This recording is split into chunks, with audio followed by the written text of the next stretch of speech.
ടീനാറ്റിയുടെ ഉടുപ്പ് ഞാൻ ടീനാറ്റിയുടെ ഉടുപ്പല്ലേ ഇട്ടിരിക്കുന്നത്. അതൊക്കെ ചേച്ചിയല്ലേ, ചേച്ചിയുടെ ഉടുപ്പ് ഞാൻ ഇടും, എന്റെ ഉടുപ്പ് ടീനാറ്റി ഇടും, ഞങ്ങൾ ഷെയർ ചെയ്യും. നിനക്കെന്താ പ്രശ്നം? നിന്റെ ഉടുപ്പൊന്നുമല്ലോ ഇട്ടിരിക്കുന്നേ.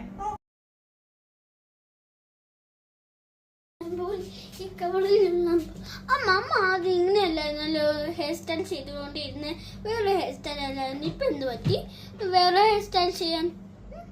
അതോ ഞാൻ ഓൾഡ് ഫാഷൻ എല്ലാം വിട്ടു, പുതിയ സ്റ്റൈലിലേക്ക് കയറി പിടിച്ചു. ഞാൻ ന്യൂജനായി. അതുകൊണ്ടാണ് നമ്മൾ കാലത്തിനനുസരിച്ച് ഇങ്ങനെ ഒഴുകിക്കൊണ്ടിരിക്കണം എന്നല്ലേ, മാറ്റം അനിവാര്യമാണ്. അതുകൊണ്ടാണ്. അമ്മ എന്തൊക്കെയാ പറയുന്നത്? ന്യൂജിനോ മാറ്റങ്ങളാ? എനിക്കൊന്നും മനസ്സിലാവുന്നില്ല അമ്മേ. മനസ്സിലായില്ല? തല നിറച്ച് നരയാന്ന്, അത് ഒളിപ്പിക്കാൻ വേണ്ടിയിട്ടാണ് ഞാൻ ഈ ശ്രമിച്ചോണ്ടിരിക്കുന്നത്. ഇത് അങ്ങോട്ടും ചെയ്യും ഇങ്ങോട്ടും ചെയ്യും വേണ്ടേ അത് ഒളിപ്പിക്കാനായിട്ട്. അതിനാ ഇത്ര കഷ്ടപ്പെടുന്നത്. ഈ പിള്ളേരുടെ ഓരോരോ ചോദ്യങ്ങളെ. എന്താ ക്യാൻസർ കൊടുത്താലോ? അമ്മയ്ക്ക് പ്രായമൊക്കെ ആയില്ലേ?